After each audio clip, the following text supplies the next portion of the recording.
timbul tinggalam banyalam-nyalam. Amun kita hanya berdapat berdebuluh-ulun mengucap salam. Assalamualaikum warahmatullahi wabarakatuh.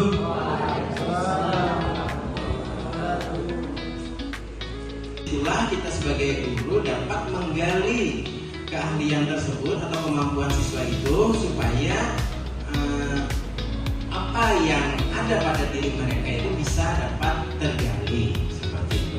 Dan hal ini pembelajaran mendalam atau deep learning itu bukan sebuah kurikulum yang baru.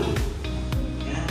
Kita tetap menggunakan kurikulum merdeka, tetapi salah satu dalam penerapannya yaitu menggunakan pendekatan deep learning seperti itu. Kemudian fokus kita pada hari ini, nanti Pak Rudi akan menyampaikan program beliau yang berkaitan dengan siklus inquiry kolaboratif. Sebelum nanti Pak Rudi menyampaikan program beliau, saya ingin menyampaikan dulu bahwa inquiry kolaboratif itu apa? Seperti itu. Nah, jadi Bapak Ibu semua, inquiry kolaboratif itu adalah pendekatan berbasis tim. Nah, kita kan sekarang ini sedang digaung-gaungkan dengan kumbel atau komunitas belajar, dengan murid itu sendiri, dengan orang tua, bahkan instansi-instansi yang terkait dengan sekolah kita seperti itu. Nah, jadi pendekatan berbasis tim yang memungkinkan guru untuk bekerja bersama dalam mengidentifikasi tantangan di kelas. Nah, jadi di sini yang digarisbawahi adalah bekerja dengan tim. Kita melakukan evaluasi dan perbaikan secara terus-menerus. Hal ini sejalan dengan program pemerintah yaitu pembelajaran sepanjang hayat. Dari beliau berdua itu kita bisa mengambil informasi yang penting tentang pembelajaran mendalam. Ini salah satu kesempatan yang luar biasa. Karena itu saya berharap mudah-mudahan hari ini kita dapat sharing penting tentang pembelajaran mendalam. Masalah nanti apa-apa yang disampaikan, pokoknya Pak Rudi sama Pak Deti kolaborasi aja, apa-apa yang penting yang ingin disampaikan silakan. Tapi yang jelas termasuk nanti Pak Rudi yang update visi-misi juga, ya, termasuk kalau bisa disinggung juga update visi-misi sekolah berkaitan dengan pembelajaran mendalam. Mungkin ini pengantar dari kami. Terima kasih. Kurang lebihnya mohon maaf. Assalamualaikum warahmatullahi wabarakatuh. Satu tahun lalu dimasukkanlah kami di program pembelajaran mendalam dengan tetap mendapatkan kurs kinerja. Nah, inilah latar belakang mengapa kami ini termasuk itu, karena kami rata-rata kita di Kabupaten Kayes ini selain yang namanya miskin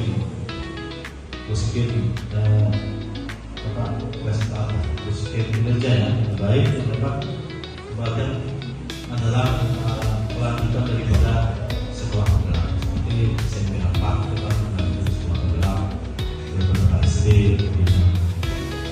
Maksud itu kami di sini memanfaatkan itu sehingga kami ikutkan dalam gerakan pembelajaran mendalam. Meaningful dan joyful dengan berkesadaran, bermakna dan juga pengembiraan BBM. Yang ketiga, 833 tadi adalah pengalaman belajar. Di situ memahami, mengaplikasi dan merefleksikan.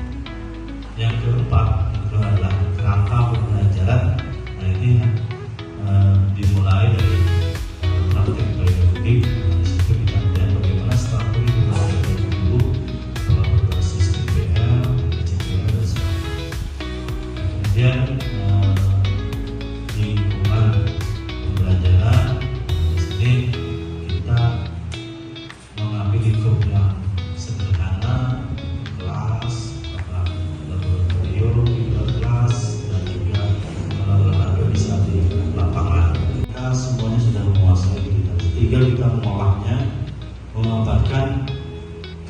digitalisasi anak-anak kita itu sehingga bermanfaat untuk pembelajaran.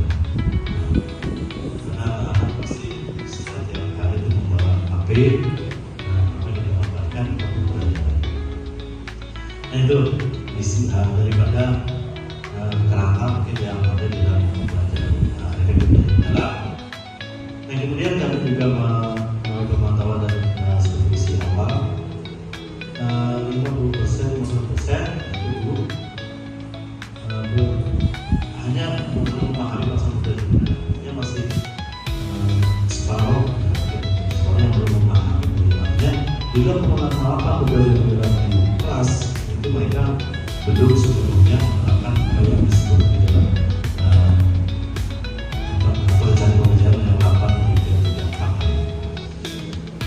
Dan kemudian kami juga mengambil data supaya lebih dicek lagi itu. Kami mengambil data pendidikan kami 2024 memang itu sudah baik, posisinya baik itu 63. Baik, tetapi indikator daripada itu perlu juga diperhatikan. Karena apa? Karena berfluktuasi betul dalam arti rekapitulasi pendidikan kami dari tahun 2022 sampai 2024 ini itu berfluktuasi, khususnya dalam metode pembelajaran, indikator yang ada di dalam pendidikan itu seperti metode pembelajaran.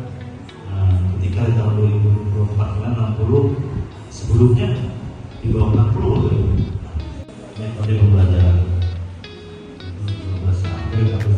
belum separuh ya. Jadi kita ambil di sana sehingga data ini bisa dimanfaatkan dalam proses pembelajaran mendalam ini. Nah kemudian kita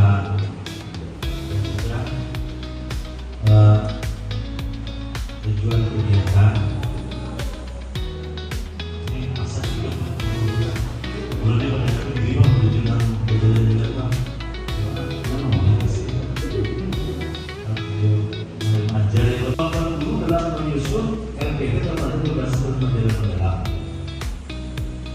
menyusunnya memang Bapak Ibu itu menyusun, bukan mengkopi-paste.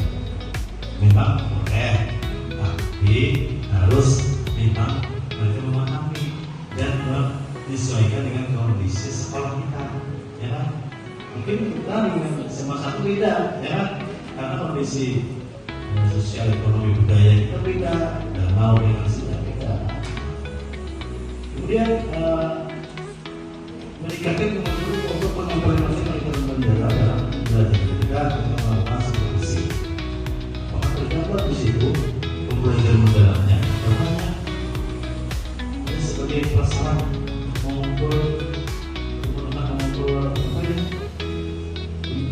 NPP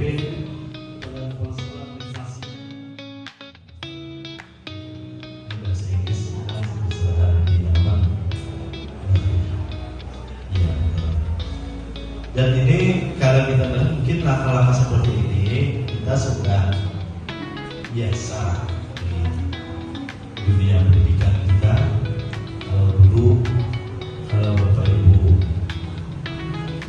biasa melakukan ketika langkah-langkahnya, sehingga ada akses itu kita mengidentifikasi permasalahan apa yang ada di khususnya yang berhubungan apa yang kita akan sampaikan tentang pembelajaran mendalam, khususnya pada pelaksanaan persiapan dan juga implementasi keras.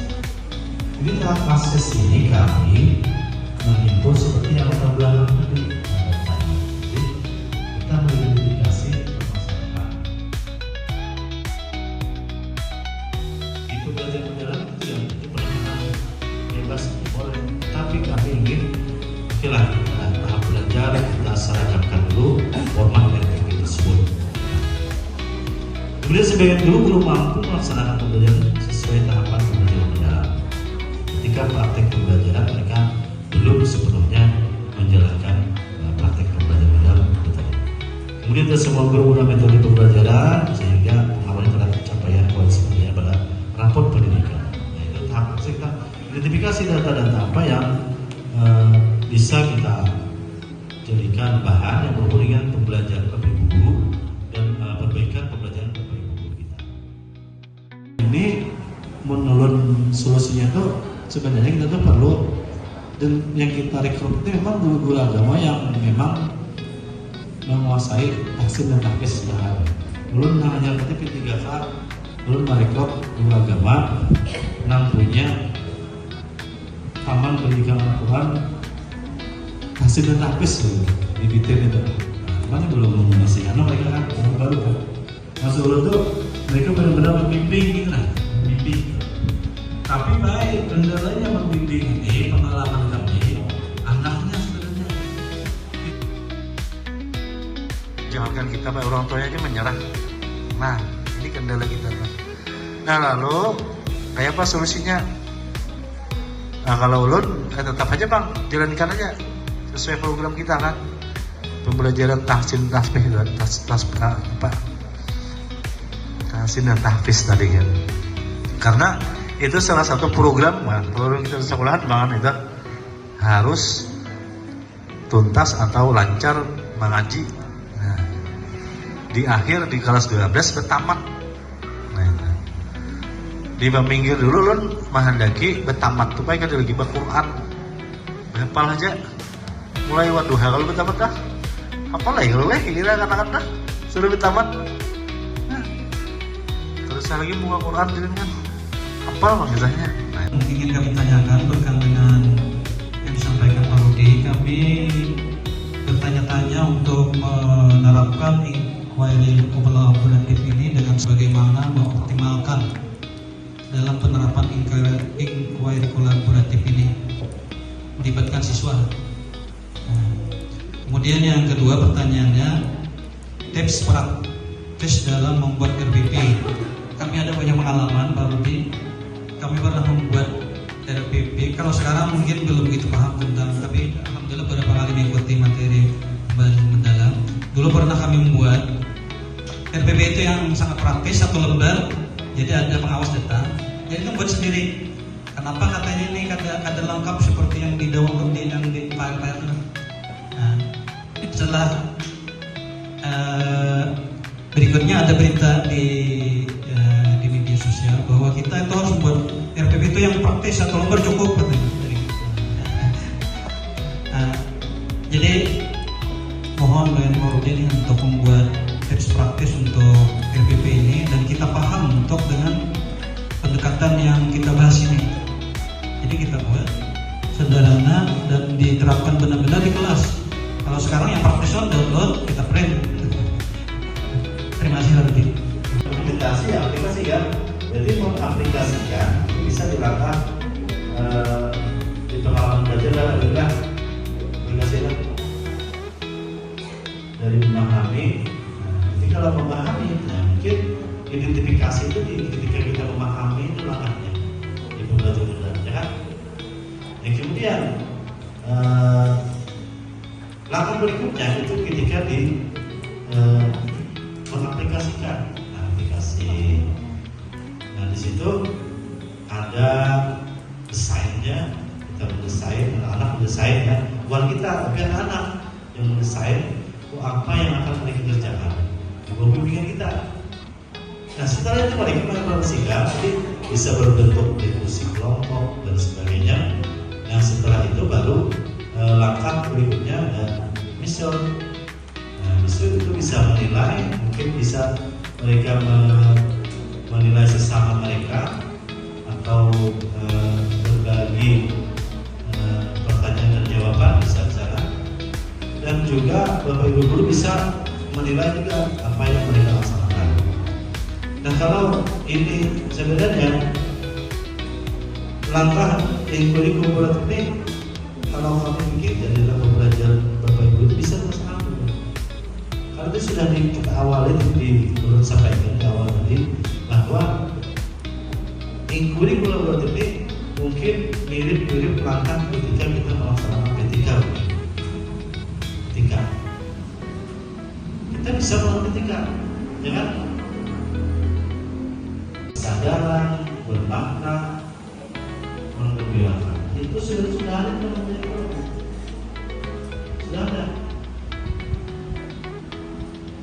Dan itu memang kita laksanakan dalam pembelajaran kita. Ketika kita awalnya pembelajaran dengan modal sudah mengendalikan berkesadaran sana muncul berkesadaran dia sebagai siswa yang belajar dari dia harus punya pengetahuan awal dan sebagainya. Kemudian memasuki ke kegiatan nanti sudah masuk ke bermakna. Misalnya hal-hal bermakna, hal-hal yang bermakna misalnya diskusi Bapak Ibu bawa kemana pembelajaran Bapak Ibu mau di dalam kelas laboratorium ke komputer dan biologi fisika itu pembelajaran bermakna sudah.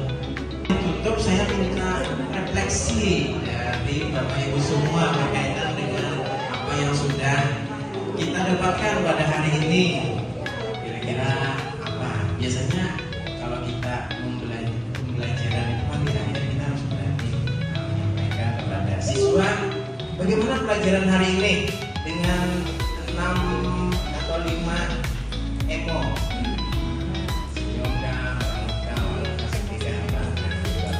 Mungkin saya minta refleksi dari Ibu Fasil PM. Gimana soalnya Bu ya?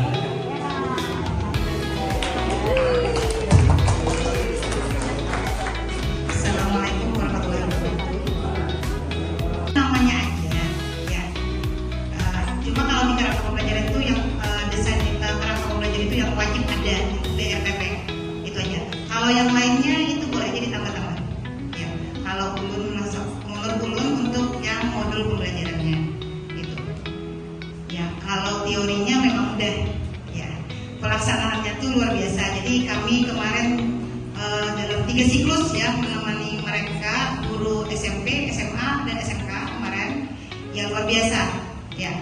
Ada yang bagus, ada yang sedang, ada yang kurang ya. Tidak ada yang sempurnanya. Jadi semuanya itu benar aja. Jadi dalam 3 itu yang luar biasa lah. Jadi pertama itu kami kemarin itu membuat rencana pembelajaran berkelompok mereka. Habis open class dicek lagi rencana pembelajarannya. Terakhir open class kedua. Ya. Alhamdulillah untuk yang kami dampingi hasil itu SD, SMP, SMK, dan TK, high school lulus semua. Jadi kemarin kita tahu kepala sekolah sudah keluar apa nilainya? Lulus semua. Oh, 1 tidak lulus. Untuk yang itu lulus lah semuanya, alhamdulillah. Ya, belum terkaget juga. Ya, jadi kemarin itu waktu pendampingan itu ulun yang diserahi untuk menerima tugas-tugas mereka. Jadi ulun ini, ya, alhamdulillah tugas-tugasnya bagus. Ya, kemarin itu walaupun dia tadi sering ditagih, jadi sama aja kayak murid itu seperti itu. Jadi alhamdulillah, jadi pendampingan kemarin sudah selesai, yang luar biasa. Ya. Gitu. Menurut ulun itu aja, dan ulun merasa juga di sini sebenarnya sudah dijalankan juga Pak. Rata-rata di sekolah itu sudah dijalankan itu, jadi kegiatan awal, kegiatan inti, dan kegiatan akhir dan refleksinya sudah ada. Itu aja. Cuma ya tadi namanya aja kayaknya yang dirubah-rubah. Ya. Sama kayak dimensi lulusan itu ya ditambahi aja, sebenarnya sama aja. Yang O itu sama aja sebenarnya kayak P5. Ya. Itu aja tanggapan dari ulun, dan terima kasih hari ini Fasil dari kepala sekolah telah hadir ke sini untuk disinasinya berbagi praktik dari. Assalamualaikum warahmatullahi wabarakatuh. Di Pulau Irian ada burung cendrawasih. Cukup sekian dan terima kasih. Pulang kaji sampai pasif, sampai di sini dan terima kasih. Assalamualaikum warahmatullahi wabarakatuh.